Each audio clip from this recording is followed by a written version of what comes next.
Hello and welcome everyone.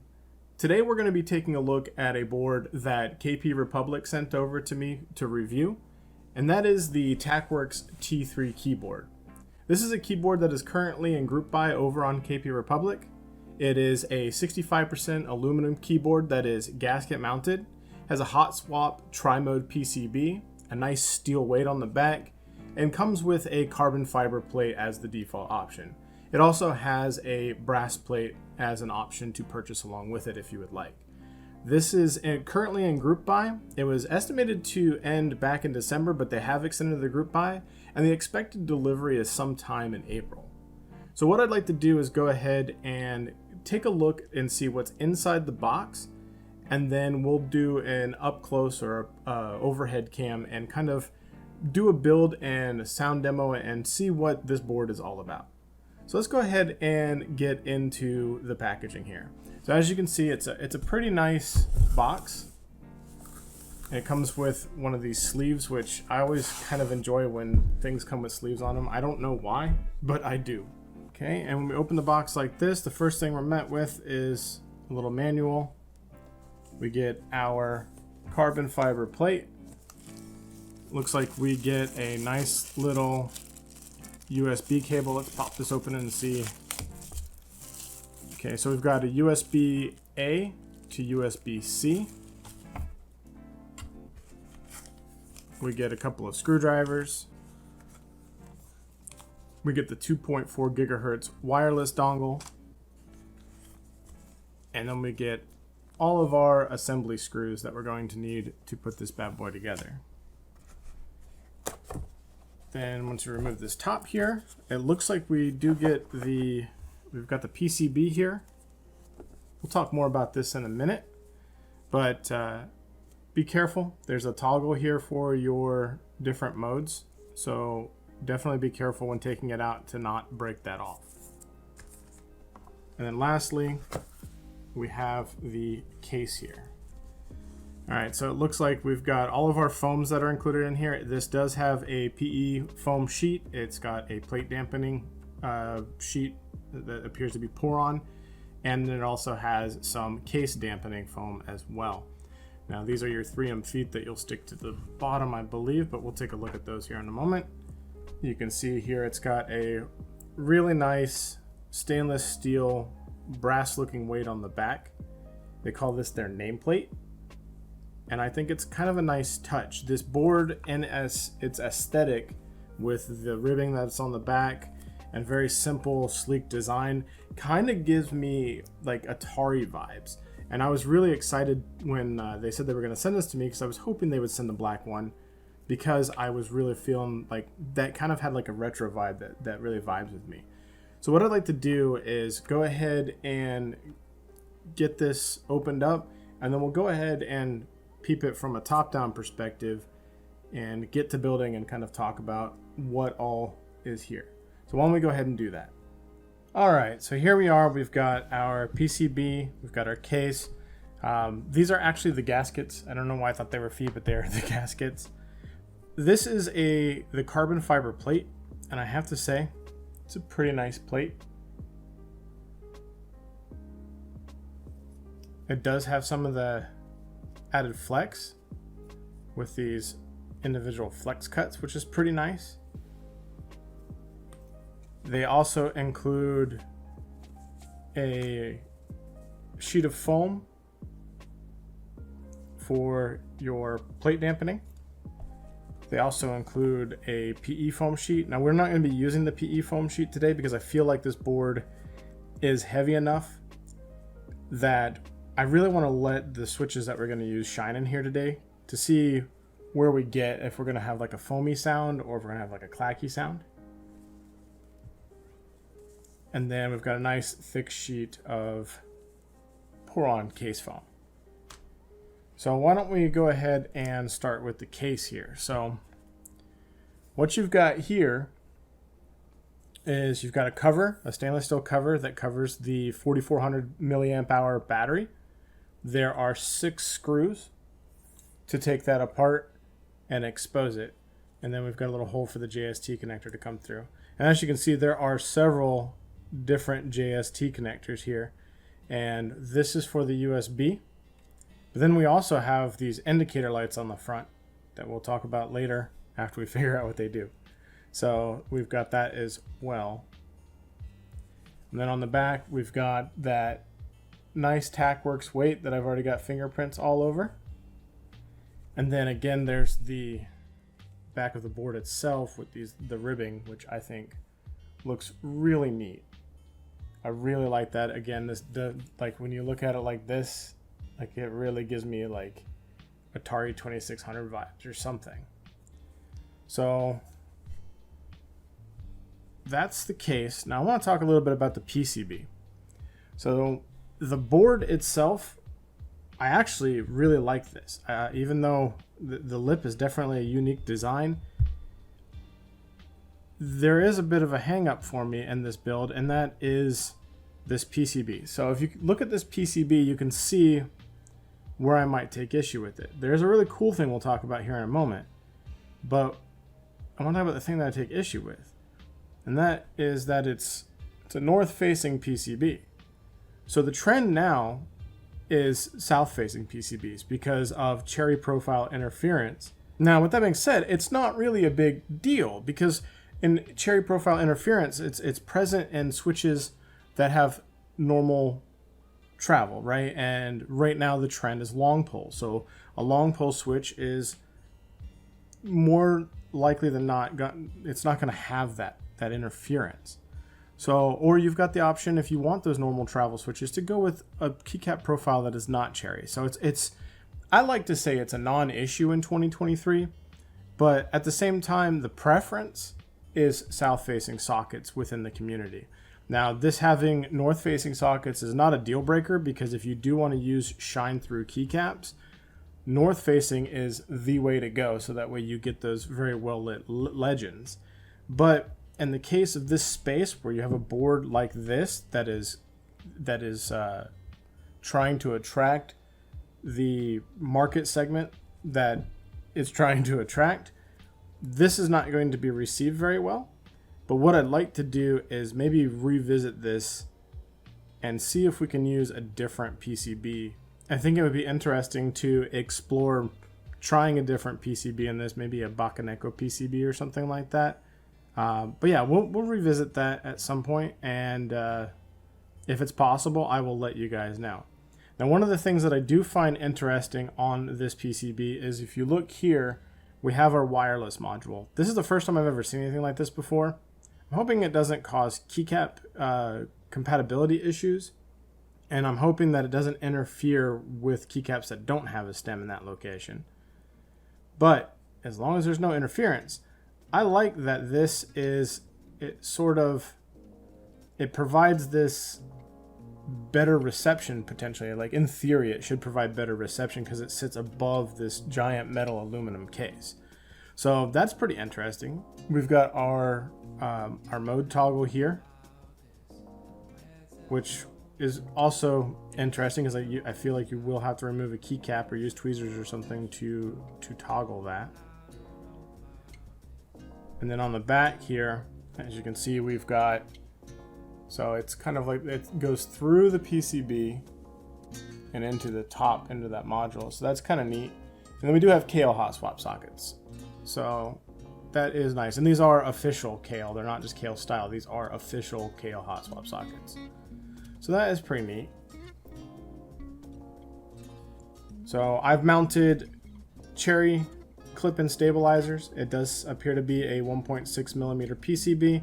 There is no wiggle on the cherry stabilizers at all, so that is kind of a bonus.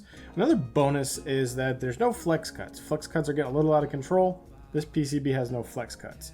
Kind of defeats the purpose of the flex cuts in the plate, but hey, again, maybe there's other options out there that we can explore that would give you that flex if that's what you wanted. So yeah, what I'd like to do is go ahead and get this build together.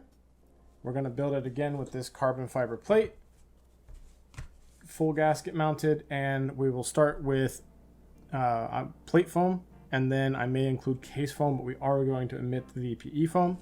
Today we'll be building with the Gateron Cream Sodas. They are a switch that I designed and had manufactured by Gateron. These are a milky top switch with an ink bottom. It's got a gold long spring coming in at 63 grams. And then we've got a long pole stem. So these guys should sound pretty good. It tends to favor these types of builds where, it's not a lot of foams. I mean, I don't know, this sounds pretty good in everything, so it's kind of my go-to. And I kind of wanted to share as well because I wanted to see what they would sound like in this board, and I wanted to get them a little bit more eyeballs on them. So we're going to be building with the cream sodas. And then for our keycaps, I wanted to, again, kind of go for that sort of clacky sound, which is where ABS really shines. So today we're going to be using the Drop Moto keycaps. So why don't I go ahead and get building, and then we will come back after I get done assembling the build and talk about the assembly process. So I will see you on the other side.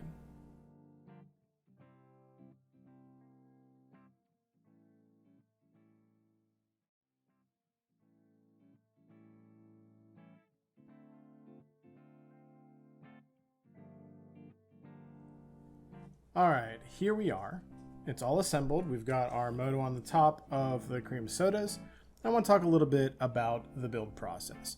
So there's some good and some feedback worthy stuff going on here. So first off, I think it looks pretty nice and it feels very good in the hand. So this is definitely, other than the fingerprint magnet part of it, this is definitely, it turned out in terms of build to be pretty solid. Like there's no rattling or anything like that.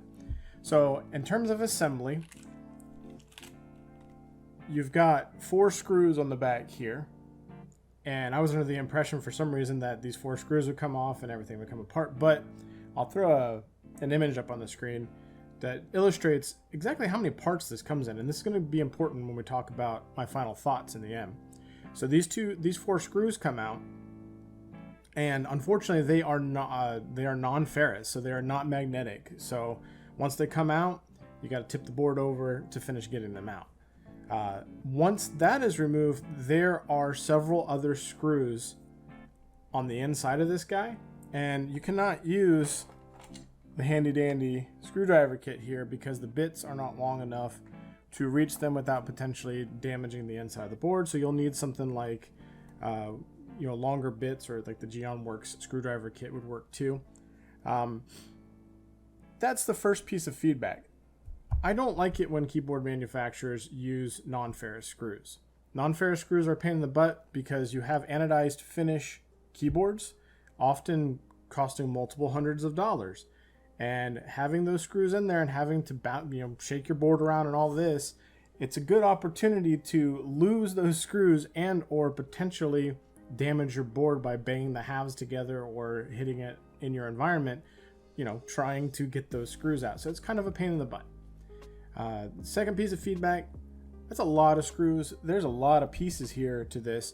So in addition to this bottom coming off, this is actually 2 pieces here. I do like how it is quite seamless once it's put together, but this is separate from this and is screwed together, which holds the PCB in. Now that makes that 2 pieces. So 1 piece, 2 piece, 3 piece. And then in addition to that, there is a daughter board here, a daughter board here. Then there's the battery connector. And then there is a piece that comes off of the battery. And in addition to that, there's a screw on either side of this holding the weight on as well. So there are a lot of screws, a lot of tiny little pieces. And when we're coming from a manufacturing standpoint, if you do the math on that, we've talked about this in the past, that adds cost. So when you're designing a product, you've got to keep all those small costs in mind when you make it. Like, yes, you might have this fantastic idea, but if it is not practical in application, there may be some adjustments that could be made.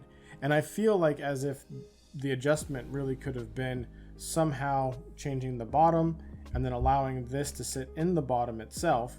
And then this could all have just been 1 piece or something like that. So it didn't require so many screws. But, you know, it was kind of a pain in the butt with all the screws, but, you know, I don't think it's unreasonable. Like, I've seen it in plenty of other boards.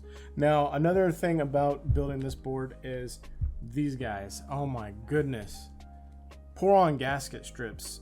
I prefer pour-on in terms of feel, but man, does it suck getting them off these sheets. And when they're cut small like this, well, you'll see.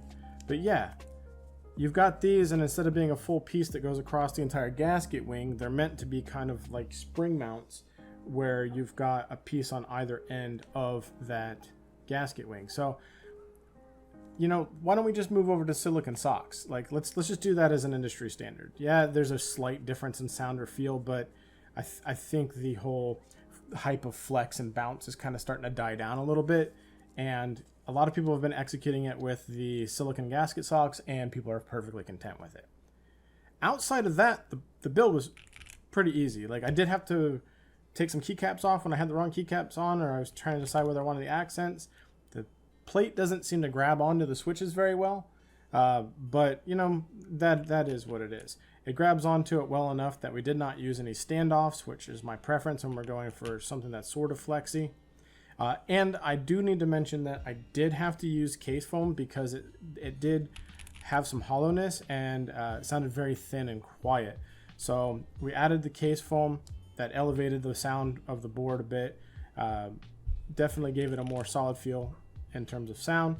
But as you can see here, there's not a whole lot of flex going on here. And there really wasn't a whole lot to begin with. I mean, this is a carbon plate after all. And it is, there's not a ton of volume in there. And that would be my last piece of feedback from the build perspective. There's not a lot of room to travel with the plate. And we've got some pretty thick pour-on foam here. So let's go ahead and bust out the calipers here. So we're looking at 3mm pour-on foam. So I guess it's not as thick as we might have seen on some other boards, but when you add to the top and the bottom, you're looking at 6 added millimeters there.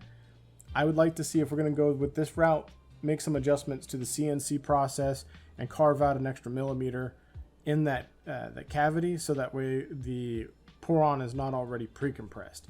But if you're wanting that, I mean, this is what you get. And I think we're going to talk about that here after we do the sound test, but it's a pretty solid build process overall, but there are some small nitpicky things if what you're trying to achieve is to target the upper mid-tier or entry-level high-end audience with a board of this caliber.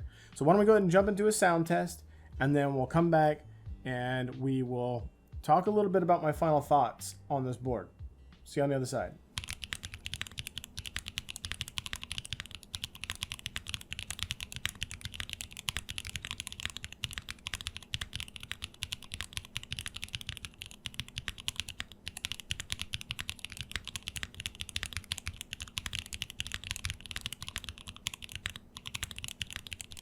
All right, so my final thoughts on this guy. I like it, but there are some things that we need to talk about. So first off, again, this is running through KPrepublic. This is the Tacworks T3.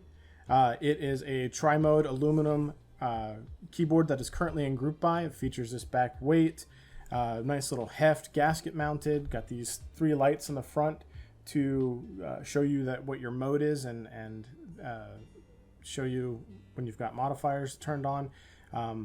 It has this nice little ribbed aesthetic, which kind of reminds me again of an Atari, and that's why I decided to go with a Moto on it. And I was having a hard time deciding if I wanted to do it the accents or go something a little bit more classic, but I think the accents pop and make it fun.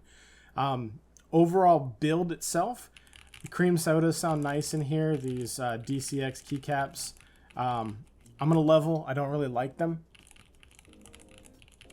I was looking for something where I wasn't supporting GMK and their long lead times, and they're not expanding their factory, and so on and so forth. And I really don't know if DCX is really it. But if you want to pick up these, you can get these over on Drop. I'll leave a link. And I believe if you sign up with that link, you'll also get some sort of like $5 or something to spend toward it. So check that out. And I'll also put a link to the board, of course, obviously, in the description for this Tacworks T3. Again, this is in group buy, should fulfill sometime in April. And I mean, I think it's definitely worth picking up. But the caveat to that is it worth picking up at $400? And, you know, we do a lot of budget boards on this channel. And price point is something that you have to consider no matter where you're at within the space. Now, if you're absolutely in love with this design, if you like this like two-piece top and bottom here, you like the aesthetic of like this sort of retro game console vibe, is it worth picking up at $400? I don't see why not. If you can appreciate what this entails. I mean, carbon fiber plate, stainless steel weight. There's a stainless steel piece that covers the battery. It comes with a 4400 mAh battery. We've got the PCB that's included. And then this is, all those pieces that we talked about and those small daughter boards. Like there's a lot of design element that goes into this board, and there's added cost for all of that. So, I mean, if you appreciate these features, I would say absolutely. Is it worth $400? Absolutely. Is it competitive at $400? I don't think so. And hear me out on this one. So we've got right now you have the Zoom 65 that's available. It does not, I'll tell you now, my experience with the V1, the V2 will be different, but the V1 Zoom 65 has got nothing on this in terms of the way it feels. Like, I will say for 100% fact that this guy feels really nice in the hand. This feels premium, like 100%. And that's where the $400 price tag comes in.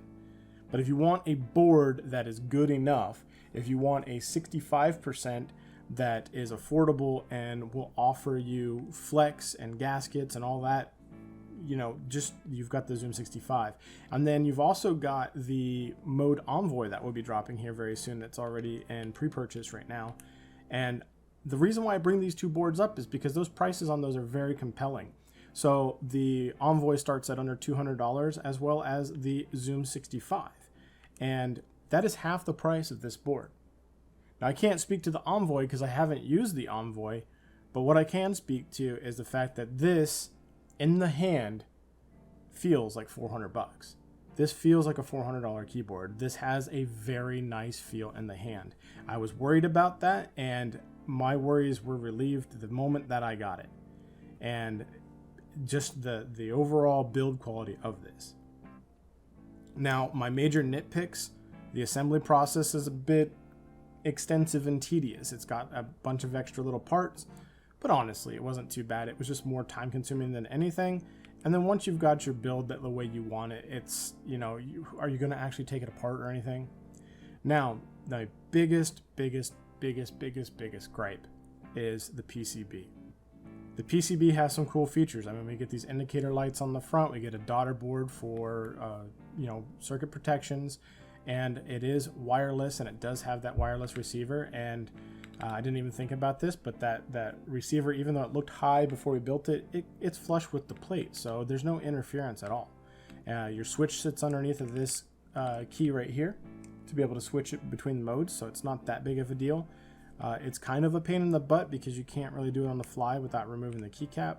Would have liked to maybe seen some sort of feature here. Instead of having to mess with it here, you could have toggled it through the blocker. But the biggest gripe is that it is a north-facing PCB in 2023. Again, it's a non-issue. Like I discussed before, it is a non-issue. You have all kinds of ways to avoid cherry profile interference, but the trend is south-facing, and that is where you're going to lose a lot of people. You also lose multi-layout support, so you don't have stepped caps, which really isn't that hard to accomplish on a PCB by rotating the sockets. There is no ISO support, which is an issue when you're an international vendor like KPrepublic is. So you're losing a big segment there who want to use ISO. Same with the split shifts and whatnot. So there are some gripes about that, but overall, I think this is a very nice board. I'm happy to have it in my hands. I don't know, like I would recommend this. Whether or not you feel that $400 is what you would spend for this, that's entirely up to you. So, but I hope you give that some thought. I hope you consider that. And I can't express enough like how good this feels in the hand, and the way it sounds with these cream sodas, albeit a bit foamy and full sounding. I think it sounds really good, and I think there's a lot of potential here. And honestly, if you put the PE foam in it and you're looking for that foamy meta, and you can get some custom plates for it too. I think that's the thing, is if they open up the plate files or other plate options, I think a palm plate with full foams and cream sodas would sound, dare I say it, very creamy. And I love that glassy sound that you get with cream sodas and ink bottoms on palm. But yeah, thank you guys so much for tuning in today. Tell me what you thought about this. How would you like me to, when I get boards like this that really need a heavy showcasing, how would you like me to present these? Should I make any changes to the format? Do you like what you see here? And yeah, just give me any feedback that you got on the board, on the video. I'd like to know what you guys think. Would you cop this for $400? If not for $400, let me know what you feel this board is worth so we can communicate that to KPrepublic. But yeah, thanks again so much for joining me today. As always, I appreciate every one of you. But until next time, y'all have a good one.